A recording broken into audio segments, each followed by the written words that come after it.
എല്ലാവർക്കും നമസ്കാരം. ഞാൻ ഡോക്ടർ രാജാറാം, റാംസ് പ്രാണയോഗ ഫൗണ്ടറാണ്, ശിവാംബു യോഗ മാസ്റ്റർ ട്രെയിനറാണ്. 38 വർഷത്തിലധികമായിട്ട് റാംസ് പ്രാണയോഗ പഠിപ്പിച്ചുകൊണ്ടിരിക്കുന്നു. 10 വർഷമായിട്ട് നമ്മൾ ശിവാംബു യോഗ പ്രാക്ടീസ് കൊടുത്തുകൊണ്ടിരിക്കുകയാണ്. അപ്പം നമുക്ക് അതിലേക്കൂടെ വളരെയധികം മാറ്റങ്ങൾ, റാംസ് പ്രാണയോഗയിൽ നിന്നും കുറച്ചും കൂടി വ്യത്യാസമാണ്. നമ്മൾ അഷ്ടാംഗ യോഗയുടെ ഒപ്പം കുറച്ച് ടിപ്സും കൂടി ഉൾപ്പെടുത്തിയിട്ടുള്ളതാണ് റാംസ് പ്രാണയോഗ. അതിൽ നിന്നും കുറച്ച് സിമ്പിളായിട്ടുള്ള കുറച്ച് കാര്യങ്ങളാണ് നമ്മൾ ശിവാംബു യോഗയിൽ പറയുന്നത്. അത് മെയിനായിട്ട് നമ്മുടെ ഭക്ഷണ കാര്യങ്ങൾ, അതുപോലെ നമ്മുടെ ഉറക്കം, നമ്മുടെ ഔഷധമായിട്ട് ഉപയോഗിക്കുന്ന നമ്മുടെ തന്നെ ശിവാംബു.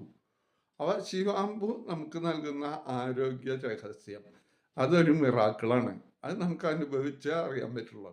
അപ്പോൾ അതിന് ചിട്ടയായിട്ടുള്ള രീതിയിൽ നമ്മൾ ശിവാംബു ഉപയോഗിക്കേണ്ട ആ കാര്യങ്ങളാണ് നമ്മൾ ശിവാംബു യോഗയിൽ പ്രധാനമായിട്ട് വ്യത്യസ്തപ്പെടുത്തി പറയുന്നത്. അപ്പോൾ അത് കുറിച്ച് കൂടുതൽ ജനങ്ങൾക്ക് ബോധ്യം ഇല്ല. അത് ബോധവാന്മാരാക്കാനുള്ള ഒരു ക്ലാസ്, റെസിഡൻഷ്യൽ ക്യാമ്പ് 2 ദിവസത്തെ നമ്മൾ ശനി ഞായർ ഇവിടെ വെച്ച് നടത്തുന്നുണ്ട്. അപ്പോൾ അതിന് നിങ്ങൾക്ക് തയ്യാറെടുക്കാം, പങ്കെടുക്കാം. മുകളിൽ നമ്പർ ഉണ്ട്, ആ നമ്പറിൽ വിളിച്ച് നിങ്ങൾക്ക് അതിൽ ജോയിൻ ചെയ്യാം. Okay, thank